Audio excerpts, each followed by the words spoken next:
রাত তখন গভীর। অন্ধকারে চারদিক স্তব্ধ হয়ে আছে, কেবল মাঝে মাঝে দূরের কুকুরের ডাকে মনে হচ্ছিল গ্রামটা এখনো পুরোপুরি ঘুমিয়ে পড়েনি। আমাদের কাঁচা বাড়িটার ভেতরে একটা টিমটিমে কেরোসিনের বাতি জ্বলছে। আমি তখন আমার ছোট্ট পড়ার ঘরে বসেছিলাম। দরজা লাগানো থাকলেও পাশের ঘর থেকে স্পষ্ট শব্দ আসছিল। ওই ঘরটা আমার মায়ের। তিনি বিধবা হয়েছেন প্রায় 6 বছর আগে।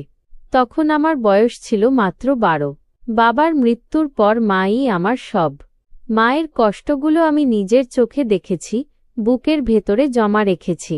মা ভোর থেকে রাত পর্যন্ত কাজ করেন, ক্ষেতের ধান শুকানো, বাড়ির গরুকে খাওয়ানো, আবার অন্যের বাড়িতেও ঝিয়ের কাজ করেন। তবুও মায়ের মুখে কোনোদিন অভিযোগ শুনিনি। হ্যালো বন্ধুরা, আজকের গল্পটা খুবই স্পেশাল, তাই সবাই রেডি থাকো। আমি গ্যারেন্টি দিয়ে বলতে পারি গল্পটা শেষ পর্যন্ত শুনলে তোমাদের পানি বের হয়ে যাবে। তাই ভিডিওটা শেষ পর্যন্ত দেখার অনুরোধ রইল। আর দয়া করে গল্পগুলো ভালো লাগলে ভিডিওটি লাইক, শেয়ার এবং আমাদের চ্যানেলটি দয়া করে সাবস্ক্রাইব করো প্লিজ। তাহলে আমাদের ভিডিও সবার আগে তোমার কাছে পৌঁছে যাবে। তো চলুন বেশি কথা না বলে গল্পে জাম্প করা যাক। সেদিন রাতে হঠাৎ মার ঘর থেকে চাপা কান্নার শব্দ আসতে লাগল। আমি প্রথমে ভেবেছিলাম হয়তো মায়ের শরীর খারাপ। পরে শুনলাম মা নিজের সঙ্গেই কথা বলছেন। হায় আল্লাহ, আমি আর পারছি না। ছেলেটাকে মানুষ করব কিভাবে? আমার বুক কেঁপে উঠল। জানতাম মা দিনের পর দিন অভাবে ভুগছেন, কিন্তু এভাবে কেঁদে ওঠার ঘটনা আমি প্রথমবার শুনলাম। জানালা দিয়ে উঁকি দিলাম। মাকে দেখি খোলা চুলে বিছানার একপাশে বসে চোখ মুছছেন। মায়ের কাঁধটা যেন আরও নুয়ে গেছে। সেই মুহূর্তে আমার মনে হলো আমি যদি কিছু করতে পারতাম, যদি মায়ের পাশে দাঁড়াতে পারতাম। কিন্তু আমি তখনও কলেজের ফার্স্ট ইয়ারের ছাত্র। পড়াশোনা ছাড়া আর কিছুতে দক্ষ নই। পরদিন সকালে মা আমাকে ডেকে বললেন, তুই কলেজের খরচ নিয়ে চিন্তা করিস না, আমি ঠিক সামলে নেব। আমি চুপ করে শুনছিলাম। মনে মনে ঠিক করলাম, যেভাবেই হোক মায়ের কাঁধ থেকে এই বোঝা আমি নামাবো। আমাদের গ্রামটা নাটোর জেলার এক প্রান্তে। চারদিকে ধানক্ষেত, মাঝখানে আঁকাবাঁকা মাটির রাস্তা। সকালবেলা সূর্য ওঠার সময় গ্রামটা একেবারে নতুন করে জেগে ওঠে। কিন্তু সেদিন আমার ভেতরে এক অদ্ভুত দোটানা কাজ করছিল। কলেজে যাওয়ার পথে বন্ধু রাজীব বলল, তোকে দেখি চিন্তিত মনে হচ্ছে, কি হয়েছে? আমি বললাম, মায়ের জন্য চিন্তা হচ্ছে।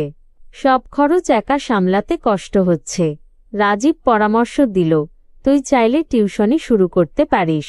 2-1টা ছোট ছাত্রকে পড়া ধরালে কিছু টাকা আয় হবে। বিষয়টা মাথায় গেঁথে গেল। সন্ধ্যায় বাসায় ফিরে মাকে বললাম, আম্মু, আমি টিউশনি করতে চাই। মা অবাক হয়ে তাকালেন, তুই পড়াশোনায় ব্যস্ত থাকিস, আবার টিউশনি করলে সামলাতে পারবি তো? আমি দৃঢ় গলায় বললাম, পারবো আম্মু, শুধু তোমাকে কাঁদতে দেখতে চাই না। মা চুপ করে রইলেন। চোখের কোণ ভিজে উঠল। কয়েকদিন পরে আমি গ্রামের বাজারের এক দর্জির ছেলেকে পড়ানো শুরু করলাম। মাসে সামান্য কিছু টাকা পেলেও মনে হচ্ছিল আমি মায়ের পাশে দাঁড়াতে পেরেছি। কিন্তু মা প্রতিদিন সেই টাকা হাতে নিয়ে কেঁদে ফেলতেন। বাবা, তুই কষ্ট করিস না। মায়ের কান্না আমার বুক চিরে যেত, কিন্তু আমি থামতাম না। দিন যেতে লাগল। টিউশনি বেড়ে গেল 3টায়। আমি ব্যস্ত হয়ে পড়লাম, কিন্তু মা যেন প্রতিদিন আমার দিকে নতুন চোখে তাকাতেন। মায়ের মুখে এখন আর আগের মতো হতাশা নেই। একদিন রাতের খাবার শেষে মা বললেন, তুই আমার সব। আল্লাহ তোকে যেন ভালো রাখে। আমি মায়ের হাত ধরে বললাম, আম্মু, তুমি শুধু আমার জন্য দোয়া করো। সেই মুহূর্তে মায়ের চোখে একরাশ শান্তির ঝিলিক দেখেছিলাম। ঠিক তখনই ঘটল নতুন মোড়। গ্রামের জমিদার বাড়ির লোকজন আমাদের জমির পাশে বাঁশ কেটে নিচ্ছিল। মা প্রতিবাদ করলে তারা উল্টো হুমকি দিল। আমি কলেজ থেকে ফিরে শুনে রাগে কাঁপতে লাগলাম। কিন্তু মা আমাকে আঁকড়ে ধরে বললেন, তুই চুপ থাক। তোর কোনো ক্ষতি আমি চাই না। কিন্তু আমি চুপ থাকতে পারলাম না। সেই রাতে গ্রামের সবাইকে ডেকে মিটিং ডাকি। যুক্তিতর্কে সবাই আমাদের পক্ষে দাঁড়াল। জমিদারের লোকেরা চুপসে গেল। মা দূর থেকে দেখছিলেন। মিটিং শেষে মা এগিয়ে এসে আমার মাথায় হাত বুলিয়ে দিলেন। আজ তুই আমাকে আবার বাঁচালি। আমি তখন অনুভব করলাম, মায়ের অশ্রু কেবল দুঃখের নয়, তাতে গর্বও আছে। এরপর থেকে মায়ের প্রতি আমার দায়িত্ববোধ আরও বেড়ে গেল। পড়াশোনার ফাঁকে আমি গ্রামের বাচ্চাদের বিনা টাকায় পড়াতে শুরু করলাম। মা প্রথমে না করলেও পরে রাজি হলেন। কখনো কখনো রাতে পড়ার ঘরে বসে আমি শুনতাম মা দরজার পাশে দাঁড়িয়ে চুপচাপ আমাকে দেখছেন। তিনি কিছু বলতেন না, শুধু দীর্ঘশ্বাস ফেলতেন। আমি বুঝতাম এটাই তার আনন্দ। কিন্তু সব সুখ যেন চিরস্থায়ী হয় না। এক বিকেলে মা হঠাৎ অসুস্থ হয়ে পড়লেন। মাথা ঘুরে পড়ে গেলেন উঠোনে। আমি ছুটে গিয়ে কোলে তুলে ধরলাম। গ্রামের ডাক্তার এসে বললেন, অতিরিক্ত কাজের চাপ ও অপুষ্টির কারণে শরীর দুর্বল হয়ে গেছে। আমি কেঁদে ফেললাম। বললাম, আম্মু তুমি আর কাজ করবে না, আমি সব সামলাব। মা মৃদু হাসলেন, তুই এখনো ছোট, তোর কাঁধে বোঝা চাপাতে চাই না। আমি হাত ধরে শপথ করলাম, আম্মু আজ থেকে আমি আর ছোট নই, তুমি শুধু বিশ্রাম নাও। সেদিন রাতেই আমি ঠিক করলাম, গ্রামে আর নয়, শহরে গিয়ে পড়াশোনার পাশাপাশি কাজ করব। মা প্রথমে ভেঙে পড়লেন। তিনি চাননি আমি তাকে ছেড়ে যাই। কিন্তু আমি তাকে বোঝালাম, আম্মু তুমিই তো বলেছ ছেলেকে মানুষ করতে হবে। আজ যদি আমি থেমে যাই তবে কিভাবে হবে? শেষমেশ মা রাজি হলেন, তবে শর্ত রাখলেন, প্রতি সপ্তাহে অন্তত একবার চিঠি লিখবি। আমি প্রতিশ্রুতি দিলাম। শহরে আসার পর প্রথম কয়েকদিন আমি যেন হাঁসের বাচ্চার মতো অচেনা জগতে হারিয়ে গেলাম। চারপাশে অচেনা মানুষ, ভিড়ভাট্টা, শব্দ। আমাদের গ্রামের শান্ত পরিবেশ থেকে সবকিছু কত আলাদা। আমার ভর্তি হলো ঢাকার এক কলেজে। সাথে টিউশনি খুঁজে নিলাম। 10ম শ্রেণীর 2 ছাত্রকে পড়ানো শুরু করলাম। মাসে কিছু টাকা আসতে লাগল। টাকার অঙ্কটা ছোট হলেও মায়ের মুখ ভেসে উঠলেই মনে হতো এই সামান্যটুকুই হয়তো তার জীবনের ভার লাঘব করবে। শহরে থাকার জায়গা ছিল মেসে। 4 জন একসাথে থাকতাম। ওরা প্রায়ই রাতে আড্ডা দিত, সিনেমা দেখত, গল্পগুজব করত। আমি কিন্তু বইয়ের পাতা আর মায়ের কথা ভেবে সময় কাটাতাম। প্রথম সপ্তাহের শেষে মাকে প্রতিশ্রুতি মতো চিঠি লিখলাম, আম্মু এখানে আমি ভালো আছি, তুমি চিন্তা করো না। টিউশনি শুরু করেছি। টাকা হাতে এলে প্রথমে তোমার জন্য নতুন শাড়ি কিনব। চিঠি পোস্ট করার পর মনে হলো মা হয়তো পড়তে পড়তে কেঁদে ফেলবেন। কিন্তু ও কান্নাই হবে সুখের। দিন কেটে যেতে লাগল। শহরের ব্যস্ততা আমাকেও টেনে নিল। ক্লাস, টিউশনি, আবার লাইব্রেরিতে বসে পড়া, একটা রুটিন তৈরি হয়ে গেল। মাঝে মাঝে মেসের বন্ধুরা বলতো, তুই তো কোনোদিন সিনেমা বা মাঠে খেলতে আসিস না। আমি শুধু হাসতাম। ওদের জানাতাম না আমার খেলাধুলার জায়গা হলো মায়ের চিঠি পড়া আর তার কল্পিত মুখ দেখা। একদিন ডাকপিয়ন মেসের দরজায় এসে আমার নামে একটা খাম দিল। হাতের লেখা চিনতে বাকি রইল না, মায়ের চিঠি। চিঠিতে মা লিখেছিলেন, বাবা তুই কেমন আছিস? তোর জন্য আমি সবসময় দোয়া করি। তুই যখন দূরে আছিস তখন মনে হয় ঘরটা ফাঁকা হয়ে গেছে, কিন্তু তুই যদি একদিন মানুষ হস তাহলেই আমার জীবন সফল হবে। আমি চিঠি বুকে চেপে ধরে কেঁদে ফেললাম।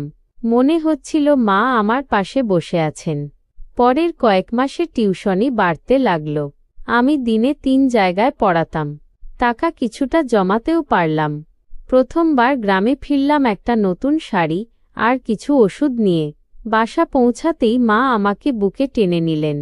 বললেন, তুই না এলে আমি বাঁচতে পারতাম না। আমি মায়ের হাতে শাড়িটা দিয়ে বললাম, এইবার তোমার পুরনো শাড়ি বাদ দিয়ে এটা পরো। মায়ের চোখে জল জমে উঠল, কিন্তু মুখে ছিল গর্বের হাসি। আবার শহরে ফিরলাম। এবার দায়িত্ব আরও বেড়ে গেল। পরীক্ষার চাপ, টিউশনি, আবার গ্রামে টাকা পাঠানো, সব মিলিয়ে শরীরটা ক্লান্ত হয়ে পড়ছিল। একদিন হঠাৎ জ্বর এলো। 3 দিন বিছানা থেকে উঠতে পারিনি। মাকে খবর দিইনি, ভেবেছিলাম চিন্তা করবে। কিন্তু 4র্থ দিন হঠাৎ দরজা খুলে দেখি মা দাঁড়িয়ে আছেন। আমি অবাক হয়ে বললাম, আম্মু তুমি এলেই বা কিভাবে? মা বললেন, তুই অসুস্থ শুনে কি বসে থাকতে পারি? গ্রামের এক ছেলে খবর দিয়েছিল। সেই রাতে মা আমার মাথায় হাত বুলিয়ে পানি খাওয়ালেন, ওষুধ খাইয়ে দিলেন। আমি যেন আবার ছোট্ট শিশুর মতো হয়ে গেলাম। মনে হলো, যত দূরেই যাই, মায়ের স্নেহ আমার থেকে কখনো দূরে যাবে না। দিনগুলো কেটে যেতে লাগল। কলেজ শেষ করে আমি বিশ্ববিদ্যালয়ে ভর্তি হলাম। এখন স্বপ্ন আরও বড়, একদিন ভালো চাকরি করব, মাকে আর কোনোদিন কষ্ট পেতে দেব না। কিন্তু জীবনে যতই সাফল্য আসুক, কষ্টও থেমে থাকে না। হঠাৎ একদিন খবর এল, মা গুরুতর অসুস্থ। আমি ছুটে গেলাম গ্রামে। ডাক্তার বলল, শরীরে রক্তের অভাব হয়েছে, নিয়মিত চিকিৎসা দরকার। আমার মাথা ঘুরে গেল। নিজের খাওয়া দাওয়া ভুলে গিয়ে মায়ের চিকিৎসায় মন দিলাম। শহরে ফিরে গিয়ে টিউশনি বাড়ালাম, রাত জেগে কাজ করলাম। প্রতিদিন টাকা জমাতাম শুধু মায়ের চিকিৎসার জন্য। মা আমাকে বলতেন, তুই এত কষ্ট করিস না বাবা। আমি উত্তর দিতাম, তুমি সুস্থ না হওয়া পর্যন্ত আমি থামব না। বছরখানেক পর মায়ের অবস্থা কিছুটা ভালো হলো। কিন্তু সেই অসুস্থতার সময় আমি শিখলাম, জীবনে সবচেয়ে বড় শক্তি হলো মা। তিনি না থাকলে আমি হয়তো ভেঙে পড়তাম। আমার পড়াশোনা শেষ হলো। চাকরির পরীক্ষায় অংশ নিলাম। প্রথমবার ব্যর্থ হলাম। মনের ভেতর ভয় ঢুকে গেল। মাকে কি বলবো? রাতে ফোনে মা বললেন, ব্যর্থ হলে হতাশ হবি না, চেষ্টা কর, আল্লাহ তোকে একদিন সফল করবেই। মায়ের কথায় নতুন করে শক্তি পেলাম। আবার পড়াশোনায় মন দিলাম। অবশেষে দ্বিতীয়বার পরীক্ষায় আমি উত্তীর্ণ হলাম। সরকারি চাকরিতে নিয়োগপত্র হাতে পেয়ে প্রথমেই মায়ের কাছে ছুটে গেলাম। মাকে কাগজটা দেখিয়ে বললাম, আম্মু, তোর ছেলে এখন চাকরিজীবী। মা আমার কপালে চুমু খেয়ে বললেন, আজ আমার জীবন সার্থক হলো। সেদিন রাতে গ্রামের উঠোনে বসে মা বললেন, বাবা, মনে রাখিস, মানুষ যত বড় হয়েই যাক না কেন, মায়ের দোয়া ছাড়া কিছু হয় না। মায়ের প্রতি দায়িত্ব ভুলে গেলে জীবনে শান্তি আসবে না। আমি তার হাত ধরে শপথ করলাম, তুমি সবসময় আমার প্রথম দায়িত্ব থাকবে। শিক্ষণীয় বার্তা, এই গল্পের প্রতিটি মুহূর্তে বোঝা যায়, একজন মায়ের ভালোবাসা পৃথিবীর সবচেয়ে নিখুঁত শক্তি। ছেলে যতই ব্যস্ত বা দূরে থাকুক, মায়ের চোখে সে সবসময় ছোট্ট সন্তান। আর ছেলের জীবনে সবচেয়ে বড় দায়িত্ব হল মায়ের সুখ নিশ্চিত করা। মায়ের ত্যাগের মূল্য কখনো অর্থে মাপা যায় না। জীবনে যত সাফল্যই আসুক, মায়ের দোয়া আর সন্তানের দায়িত্ববোধই আসল সম্পদ। এই ছিল আজকের গল্প। ভিডিওটি ভালো লাগলে দয়া করে লাইক, কমেন্ট এবং আর ব্লগ স্টোরি চ্যানেলটি সাবস্ক্রাইব করে আমাদের সাথে থাকুন। দেখা হচ্ছে কালকের ভিডিওতে। সেই পর্যন্ত সবাই ভালো থাকুন। ধন্যবাদ।